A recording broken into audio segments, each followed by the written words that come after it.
Hello दोस्तों। इस video में हम जो बीडीओ बीपीडीओ की हमारी क्रैश कोर्स की सीरीज चल रही है उसका ये पार्ट 4 है। पिछले वीडियो में हमने राज्य पुनर्गठन अधिनियम के बारे में पढ़ा था और राज्यों का पुनर्गठन कब कब हुआ। उसके बाद हम देखते हैं क्षेत्रीय परिषद हमारा अगला टॉपिक है इसी में, क्योंकि इसका जो गठन है वो 1956 राज्य पुनर्गठन अधिनियम के तहत ही हुआ था, तो इसलिए इम्पोर्टेंट है इसके तहत इसको पढ़ना। तो क्षेत्रीय परिषद का गठन किसके तहत हुआ था पूछा जाता है एग्जाम में, तो 1956 राज्य पुनर्गठन अधिनियम के तहत। ये एक वैधानिक निकाय है, इसका संविधान में कोई भी उल्लेख नहीं है, तो संविधान में इसका कोई उल्लेख नहीं है, आपको ध्यान रखना है। ये एक वैधानिक निकाय है, विधि के द्वारा बनाया गया है, राज्य पुनर्गठन अधिनियम के तहत इसको बनाया गया है। उद्देश्य क्या है? विभिन्न क्षेत्र के मध्य पारस्परिक संवाद कायम हो सके। तो क्षेत्रीय परिषद इसलिए बनाई जाती हैं जैसे किन्हीं दो राज्यों के बीच में कोई विवाद हो, कोई भी परेशानी हो तो उसका सॉल्यूशन करने के लिए, जैसे ये राज्य उत्तर क्षेत्रीय परिषद के अंतर्गत आते हैं तो ये आपस में बॉर्डर पे लगे हुए हैं, सीमा से लगे हुए हैं, तो इनके बीच में कोई भी विवाद होता है जैसे नदी जल विवाद हो तो उसका सॉल्यूशन करने के लिए क्षेत्रीय परिषद का गठन किया गया है। तो इस प्रकार देख लेते हैं, 5 क्षेत्रीय परिषद का उस समय गठन किया गया था। राज्य पुनर्गठन अधिनियम 1956 के तहत जो है 5 क्षेत्रीय परिषद का गठन किया गया था।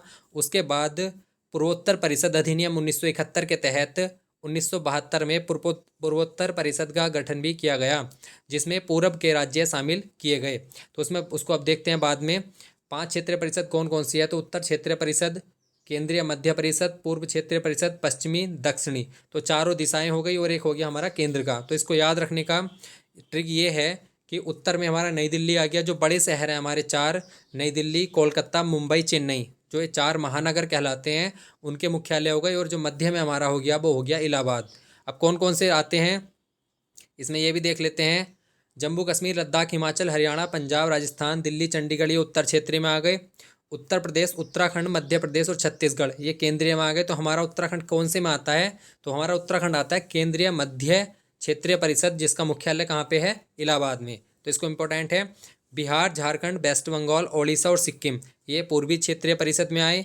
पश्चिमी क्षेत्रीय परिषद का मुंबई में है। गुजरात, महाराष्ट्र, गोवा, दादरा नगर हवेली और दमन दीव, तो दादरा नगर हवेली और दमन दीव का आपस में विलय हो गया है, 26 जनवरी 2020 से ये लागू हुआ है। अगला है हमारा दक्षिण क्षेत्रीय परिषद, आंध्र प्रदेश, कर्नाटक, तमिलनाडु, केरल, पौंडुचेरी और तेलंगाना, जो ये है ये दक्षिण क्षेत्रीय परिषद के अंतर्गत आते हैं। लेकिन इसमें एक पॉइंट है, लक्षद्वीप, अंडमान निकोबार जो है द्वीप समूह, उसको जो है उसकी भौगोलिक संस्कृति के कारण इसमें शामिल नहीं किया गया है, लेकिन इनको दक्षिण क्षेत्रीय परिषद के द्वारा विशेष रूप से आमंत्रित किया जाता है। ये दक्षिण क्षेत्रीय परिषद में शामिल नहीं है, लेकिन इनको विशेष रूप से इसमें आमंत्रित किया जाता है, तो ये आपको ध्यान रखना है। अब हमारा जो है एक पूर्वोत्तर परिषद है। पूर्वोत्तर परिषद अधिनियम 1971 के तहत इसका गठन हुआ है। 1972 में ये अस्तित्व में आया। इसका मुख्यालय जो है वो शिलांग में है। सदस्य कौन कौन से इसके? असम, मणिपुर, मिजोरम, अरुणाचल प्रदेश, नागालैंड, मेघालय, जब त्रिपुरा, ये 7 सदस्य इसके पहले थे, जबकि सिक्किम 8वां सदस्य इसका 2002 में बना है। तो ये पूर्वोत्तर परिषद हो गई। अब इसका देख लेते हैं, इसका गठन किसके द्वारा होता है? तो राष्ट्रपति के द्वारा इसका गठन होता है। अध्यक्ष कौन होते हैं? अध्यक्ष इसके गृह मंत्री होते हैं, या राष्ट्रपति के द्वारा कोई चयनित केंद्रीय मंत्री होते हैं। अगर गृह मंत्री नहीं है तो कोई केंद्रीय मंत्री इसके द्वारा बनाए जा सकते हैं। तो गृह मंत्री मुख्यतः इसके अध्यक्ष होते हैं। अगर उपसभापति की बात करें तो परिषद में जो शामिल विभिन्न राज्य हैं उनके जो मुख्यमंत्री होते हैं एक एक वर्ष के लिए जो है इसके उपसभापति बनते हैं। तो जो चीफ मिनिस्टर होते हैं सभी राज्यों के एक एक वर्ष के लिए इसके उपसभापति बनाए जाएंगे। तो ये हमारा जो है क्षेत्रीय परिषद हो गया। अगला टॉपिक है हमारा नागरिकता। इससे पहले हमने जो है संघ और राज्य क्षेत्र पढ़ लिया था, भाग 1 में जो आता है। अब हम भाग 2 में जो है नागरिकता आ रही है, तो नागरिकता के बारे में पढ़ेंगे भाग 2 में। तो नागरिकता से भी जितने भी कॉन्सेप्ट बेस्ड क्वेश्चन सारे हैं, क्योंकि आयोग आजकल जो है बहुत अंदर से प्रश्न बना रहा है, तो सारे कॉन्सेप्ट आपको क्लियर करने ज़रूरी हैं। जो बाहर का ऊपर ऊपर का पढ़ा हुआ है उससे सारे क्वेश्चन आप सोल्व नहीं कर सकते, इसलिए वीडियो को लास्ट तक देखें, क्योंकि इसमें सारे कॉन्सेप्ट बेस्ड क्वेश्चन जो है इंक्लूड किए गए हैं। तो भाग 2 है, अनुच्छेद 5 से 11 में इसको शामिल किया गया है। और एकल नागरिकता है जो ब्रिटेन से ली गई है, एकल नागरिकता है। अब इसके जो आर्टिकल है 5 से 11 उसके बारे में देख लेते हैं। संविधान के प्रारंभ में नागरिकता, जो निवास के द्वारा नागरिकता दी जाती है, संविधान के प्रारंभ में जो नागरिकता हमें मिल गई थी, क्योंकि यहाँ पे जो व्यक्ति निवास करता है उसको ऑलरेडी वो नागरिकता मिल चुकी थी, तो वो अनुच्छेद 5 में है। अनुच्छेद 6 में क्या है, पाकिस्तान से भारत को प्रव्रजन करने वालों की नागरिकता। जो पाकिस्तान से लोग स्वतंत्रता के समय भारत में आए थे तो उनको नागरिकता देने का उल्लेख अनुच्छेद 6 में है। जो पाकिस्तान को प्रव्रजन कर गए उनके लिए नागरिकता का जो प्रावधान है वो अनुच्छेद 7 में है। भारत के बाहर रहने वाले भारतीय उद्भव के कुछ व्यक्तियों के लिए, ये पॉइंट हम अभी लास्ट में पढ़ेंगे, जिसमें एनआरआई, पीआईओ, ओसीआई जो होते हैं इसके बारे में आज डीपली बताया जाएगा, क्योंकि आपने खाली टॉपिक वाइज पढ़ा होगा। इसके बारे में अंदर से जो डिस्क्राइब करना है वो अभी हम बताएंगे लास्ट में। अनुच्छेद 9 में क्या है, विदेशी राज्य की नागरिकता स्वेच्छा से अर्जित करने वाले व्यक्ति का नागरिक न होना। तो अगर कोई व्यक्ति हमारे भारत का कोई विदेश की नागरिकता ग्रहण कर लेता है तो उसकी भारत की नागरिकता स्वतः जो है वो निरस्त हो जाती है। ये बताया गया है अनुच्छेद 9 में। तो ये इंपॉर्टेंट है कि अगर कोई व्यक्ति बाहर की नागरिकता ग्रहण कर लेता है तो भारत की जो नागरिकता वो स्वतः निरस्त हो जाती है। कौन से अनुच्छेद में है, तो अनुच्छेद 9 में इसको बताया गया है। नागरिकों के अधिकारों का बना रहना अनुच्छेद 10 में। और जो अनुच्छेद 11 है ये भी बहुत ज़्यादा इंपॉर्टेंट है, क्योंकि संसद द्वारा नागरिकता के अधिकार पर जो विधि बनाई जाती हैं, विधि द्वारा जो नियम बनाए जाते हैं वो अनुच्छेद 11 में है। तो पूछा जाता है कि जो संसद है, संसद ही नागरिकता के ऊपर कानून बनाती है, तो वो कौन से आर्टिकल के तहत बनाती है, तो अनुच्छेद 11 में इसका वर्णन है। तो इम्पोर्टेंट है। अब एक हमारा भारतीय नागरिक अधिनियम 1955 आया था। इसमें अभी तक जो है वर्तमान तक जो है 6 बार संशोधन हो चुका है। तो इसमें जो है नागरिकता प्राप्त कितने तरीकों से हम कर सकते हैं, तो जन्म से, कोई व्यक्ति अगर जन्म से भारत में रह रहा हो तो और उसके माता पिता यहाँ निवास करते हो तो वो जन्म से जो है नागरिकता पाने का अधिकार हो जाता है। वंश परंपरा द्वारा, जैसे किसी व्यक्ति के माता पिता यहाँ पे रहते हो तो उसको जो है नागरिकता दी जाएगी। 1992 के संशोधन से पहले जो है पिता का यहाँ पे रहना बहुत ज़रूरी था, लेकिन 1992 के बाद जो है माता को भी अधिकार दिया गया है कि अगर किसी बच्चे की माता जो है भारत में निवास करती हैं तो उसको जो है नागरिकता देने का अधिकार है। देशीकरण जो है कि अगर कोई व्यक्ति 10 वर्ष से यहाँ पे निवास कर रहा है तो उसको देशीकरण के माध्यम से, पंजीकरण के माध्यम से अगर कोई व्यक्ति के माता पिता यहाँ पे निवास करते हैं तो वो पंजीकरण के माध्यम से नागरिकता पाने का अधिकार रखता है। भूमि विस्तार, अगर कोई भूमि का विस्तार हो जाता है तो उस भूमि के जो लोग हैं, जैसे कोई अन्य क्षेत्र भारत में मिला लिया जाता है तो उनको नागरिकता दी जाएगी। तो 5 प्रकार से जो है नागरिकता प्राप्त कर सकते हैं। ये भारतीय नागरिक अधिनियम 1955 में बताया गया है। अब कितने प्रकार से नागरिकता समाप्त हो जाती है, तो नागरिकता त्यागने पर, अगर कोई व्यक्ति यहाँ की नागरिकता त्याग देता है तो उसकी नागरिकता समाप्त हो जाएगी। सरकार द्वारा वंचित करने पर, सरकार द्वारा किसी नागरिक को कोई किसी वजह से जो है उसकी नागरिकता ले लेती है तो उसकी नागरिकता समाप्त हो जाएगी। विदेशी नागरिकता ग्रहण करने पर जो है स्वतः भारत की नागरिकता समाप्त हो जाएगी। ये अनुच्छेद 9 में बताया गया है, इम्पोर्टेंट है। तो ये अनुच्छेद 9 और अनुच्छेद 11 पे जो है संसद जो है विधि द्वारा कानून बना सकती है नागरिकता के ऊपर, तो वो इम्पोर्टेंट है। तो 5 प्रकार से नागरिकता प्राप्त की जा सकती है और 3 प्रकार से नागरिकता समाप्त हो सकती है, तो ये इम्पोर्टेंट है।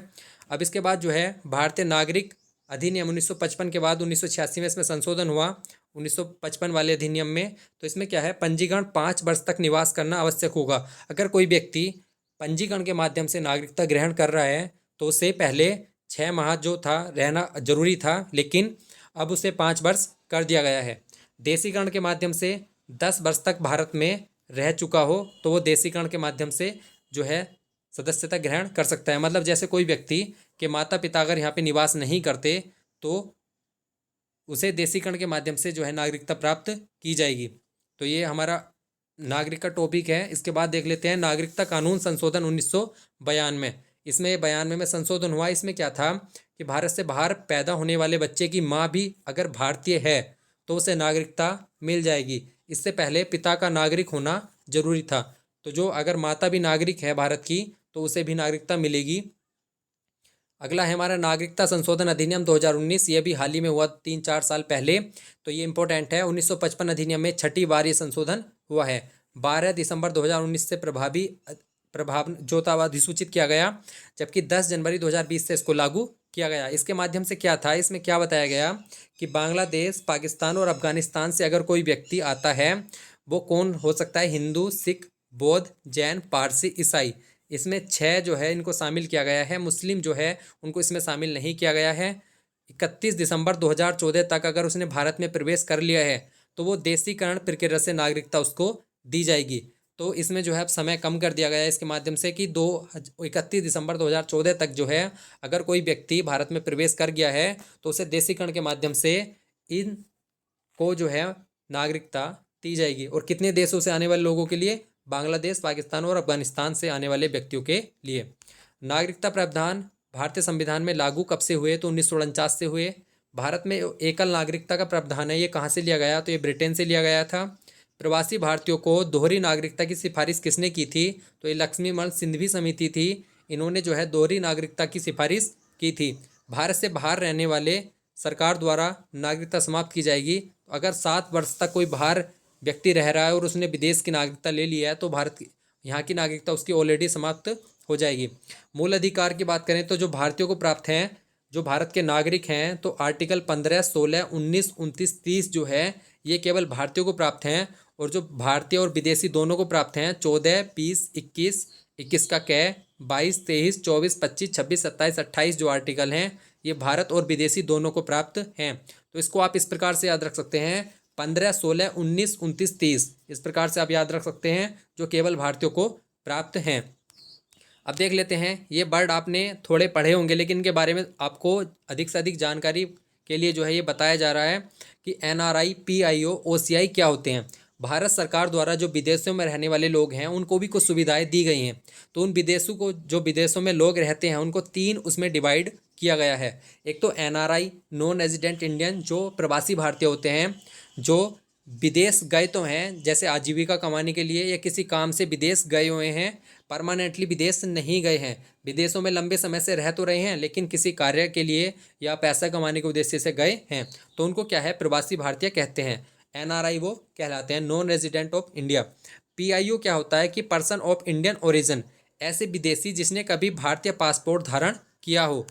पाक, नेपाल, बांग्लादेश, श्रीलंका, चाइना, अफगानिस्तान में शामिल इसमें नहीं किए गए। तो इसके जो व्यक्ति हैं वो इसमें शामिल नहीं किए गए हैं। और PIO के अंडर उसमें ऐसे लोग आते हैं जैसे पर्सन ऑफ इंडियन ओरिजिन जिसने कभी भारतीय पासपोर्ट लिया हो। तो भारतीय पासपोर्ट तभी मिलता है जब PIO के अंतर्गत वो आया है। तो अगर किसी ने पासपोर्ट लिया तो वो PIO के अंतर्गत आएगा। OCI क्या है कि ओवरसीज सिटीजन ऑफ इंडिया, 26 जनवरी 1950 को भारत का नागरिक होने के लिए उस समय वो अहर था लेकिन अब नहीं है। पाकिस्तान और बांग्लादेश के नागरिक इसमें शामिल नहीं हैं, जबकि इसमें इतने देशों के नागरिक शामिल नहीं हैं। तो इनको कैसे सुविधाएं दी जाती हैं वो इसमें बताते हैं। 1935 अधिनियम में माता पिता, दादा दादी, नाना नानी इसमें परिभाषित हों। तो जो किसी व्यक्ति के माता पिता, दादा दादी, नाना नानी अगर परिभाषित हैं, 1935 का जो शासन अधिनियम था उसमें वो परिभाषित थे और उसने कभी भारत का जो है पासपोर्ट लिया हो तो वो PIO के अंतर्गत आता है। जबकि जो 26 जनवरी 1950 को भारत का नागरिक होने के लिए अहर था उस समय के कानून के हिसाब से, तो वो OCI कहलाता है। तो इनको सुविधा क्या क्या दी जाती है? जो NRI होते हैं उनको सभी सुविधाएं मिलती हैं भारत की, क्योंकि वो भारत के ही नागरिक होते हैं। वो किसी कार्य से या पैसा कमाने के उद्देश्य से विदेश गए हुए हैं लेकिन वो नागरिक भारत के ही हैं। जो PIO होते हैं इनको कैसे दी जाती है कि 15 वर्ष तक की वीज़ा की आवश्यकता नहीं होती, मतलब वो भारत में बिना वीज़ा के 15 वर्ष तक रह सकते हैं। एक यात्रा पे सिर्फ 180 दिन तक पंजीकरण में छूट दी जाती है, उसके बाद उनको रिन्यूअल कराना पड़ेगा। मतलब 180 दिन की यात्रा वो कर सकते हैं भारत में, उसके बाद उनको जो है पंजीकरण रिन्यूअल कराना पड़ेगा। आर्थिक वित्तीय सुविधा उपलब्ध है लेकिन जो आर्टिकल 15, 16, 19, 29, 30 हैं ये इनको नहीं मिलते। कृषि संपत्ति, मतलब कोई ज़मीन नहीं खरीद सकते, यहाँ पे कोई संपत्ति नहीं खरीद सकते जो PIO के अंतर्गत आते हैं। 7 वर्षों तक जो है भारत में रहना, निवास करना जरूरी है, तभी इनको भारतीय नागरिकता मिल सकती है। और जो NRI होते हैं ये ऑलरेडी भारतीय नागरिक होते हैं, क्योंकि ये भारत से बाहर जो है सिर्फ पैसा कमाने के उद्देश्य से या किसी कार्य के अंतर्गत जाते हैं। अगर OCI की बात करें तो OCI जो है इन्हें जीवन पर्यंत वीज़ा पंजीकरण कराने की आवश्यकता नहीं होती है, लेकिन ये भी जो है कृषि संपत्ति जो है नहीं खरीद सकते भारत में। आर्थिक वित्तीय सुविधा जो है इनको उपलब्ध कराई जाती है। इनको जो है नागरिकता कैसे मिलेगी तो 5 वर्षों के बाद ये आवेदन कर सकते हैं, जबकि PIO के अंतर्गत जो है वो 7 वर्षों तक निवास के बाद आवेदन कर सकते हैं। तो ये जो है भारत से बाहर जो विदेशों में रहने वाले लोग हैं उनको कुछ भारत सरकार ने सुविधाएं दी थी, तो उसके बारे में इसको बताया गया है। तो ये हमारा जो है आज 4th वीडियोज़ था, जो हमारा BDO BPDO का क्रैश कोर्स है। इस अगली वीडियो में हम मौलिक अधिकार के बारे में पढ़ेंगे और मौलिक अधिकार के जो नोट्स हैं वो कई सारे बुक से इंक्लूड किए गए हैं। बहुत अंदर तक आपको पढ़ना पड़ेगा क्योंकि आयोग बहुत अंदर से प्रश्न बना रहा है। तो इसलिए आने वाले जो एग्ज़ाम है प्री एग्ज़ाम, उसमें 15 से 20 क्वेश्चन हर एग्ज़ाम में आपको मिलेंगे पॉलिटी के। और जो वीडियो बीपीडीओ का एग्ज़ाम है उसमें भी 7 से 8 क्वेश्चन आपको मिल सकते हैं पॉलिटी के। तो इसलिए पॉलिटी बहुत आसान सब्जेक्ट है, इसको अच्छे से पढ़ें और वीडियो को लगातार देखते रहें। चैनल को ज़रूर सब्सक्राइब करें। धन्यवाद।